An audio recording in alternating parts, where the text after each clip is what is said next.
Halo teman-teman semuanya, perkenalkan kami dari kelompok 3 yang beranggotakan Aliza Khalifah, Bunga Dwi Prawakti, Dara Ninggar Hanifa, dan Nadela Triana. Pada kesempatan kali ini akan membahas tentang uji dua trio. Selamat menyaksikan.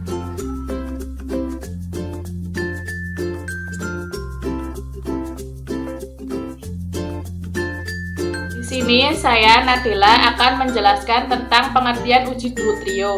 Uji duo trio merupakan salah satu uji pembedaan atau different test. Di dalam uji duo trio ini sama halnya seperti uji segitiga. Namun dalam uji duo trio dikenal sampel baku. Di dalam uji duo trio ini panelis diminta untuk mencari sampel uji mana yang berbeda dengan sampel baku. Dan panelis akan disiapkan 3 sampel. Yang pertama sampel baku dan 2 sampel lainnya merupakan sampel uji berkode. Di dalam uji duo trio dapat menggunakan panelis terlatih maupun panelis semi terlatih.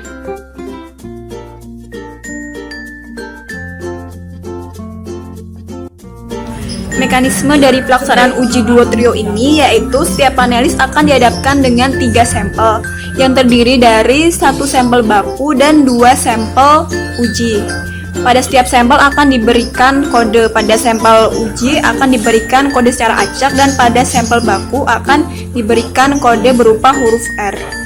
Kemudian selain terdapat sampel di hadapan panelis juga terdapat karier berupa roti tawar yang berguna untuk menyeimbangkan rasa sehingga rasa tidak terasa dominan, dan juga selain roti tawar juga terdapat air putih yang berguna agar tidak menimbulkan bias. Selanjutnya setelah panelis mencicipi sampel, kemudian panelis akan menuliskan pada borang yang telah disediakan oleh panel leader dan mengisi sesuai ketentuan yang terdapat pada borang tersebut.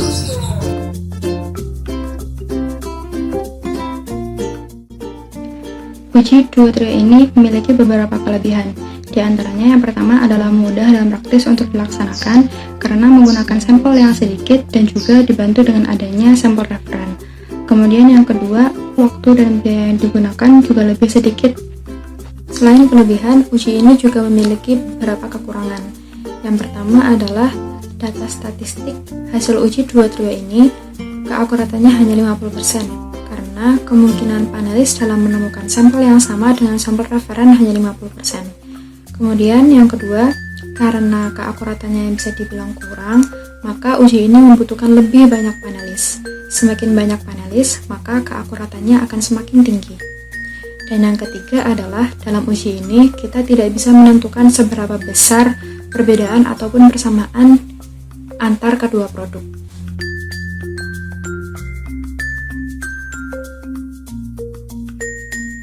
Borang yang digunakan pada uji duo trio ini yaitu sama seperti pada gambar. Sebelumnya, panel leader akan menuliskan sampel apa yang digunakan, serta instruksi seperti apa agar panelis mengerti cara mengisi borang tersebut. Pada uji ini, kami menggunakan sampel kental manis coklat dan menggunakan 1 kali pengulangan. Sebelum panelis mengisi tabel, panelis harus menuliskan nama, tanggal, dan tanda tangannya. Lalu mengisi tabel dengan cara memberi tanda X pada sampel yang memiliki perbedaan terhadap sampel baku. Kemudian menyebutkan apakah lebih baik atau lebih buruk, serta berikan komentar seperti bagaimana rasanya dan sebagainya.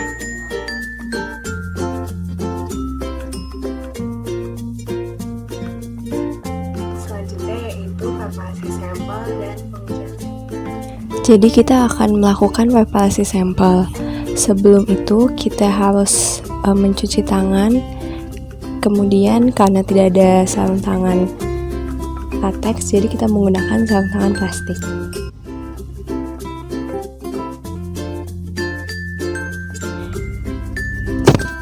Ya udah selesai pakai sarung tangannya. Selanjutnya yaitu kita bakalan potong roti sebagai carrier-nya nanti, dan penyiapan uji sampelnya yaitu kental manis coklat yang habisnya nanti kita masukin ke cupnya, habis itu baru disajikan. Yang saji tersebut sudah ditempelkan kode. Selanjutnya kita masukin Frisian flag sebagai sampel bakunya.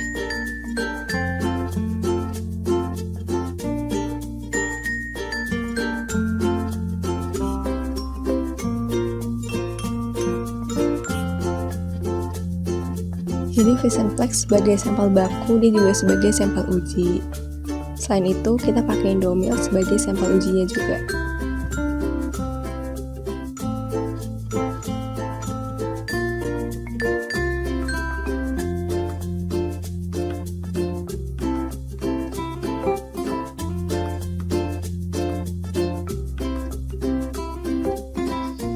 Ada soal, dilakukan pengujian sensoris terhadap 2 sampel susu kental manis untuk menentukan apakah susu kental manis bermerek Indomilk berbeda nyata dengan sampel baku yaitu bermerek Frisian Flag. Uji yang digunakan adalah uji duo trio dan menggunakan 4 panelis dengan 1 kali pengujian. Selanjutnya itu pengujian sampel. Selain sampel yang kita uji, kita juga memiliki air mineral untuk penetral dan borang sebagai data yang akan kita analisis.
Kemudian tabulasi data.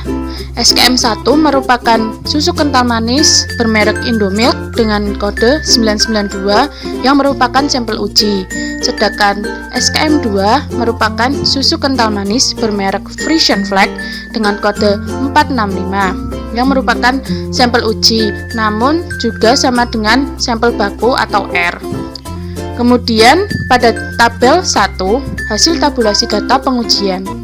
Ada 4 panelis dengan 1 kali pengulangan.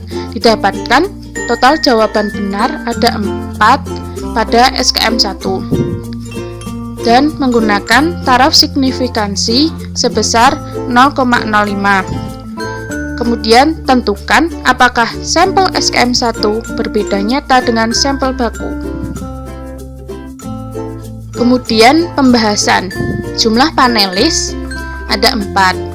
Taraf signifikansi yang digunakan sebesar 0,05. Kemudian jumlah jawaban benar panelis ada 4, sedangkan jumlah terkecil pada tabel tidak ada atau 0. Kemudian dapat dilihat pada tabel 2, jumlah terkecil respon benar untuk menyatakan beda nyata pada uji duo trio. Dilihat alfa 0,05 dan N 4, maka akan menemukan jumlah jawaban terkecil respon benar strip atau tidak ada. Jadi jumlah jawaban benar panelis lebih besar daripada jumlah terkecil pada tabel, atau 4 lebih besar daripada tidak ada. Maka sampel SKM1 atau susu kental manis bermerek Indomilk berbeda nyata dengan sampel baku yang merupakan susu kental manis bermerek Frisian Flag.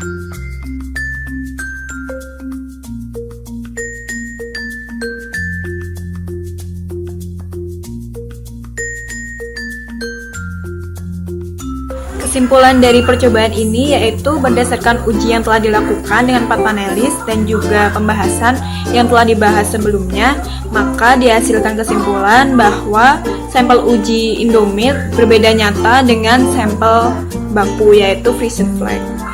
Sekian dari kami, mohon maaf apabila ada salah, terima kasih. Semoga video ini dapat mudah dipahami ya teman-teman.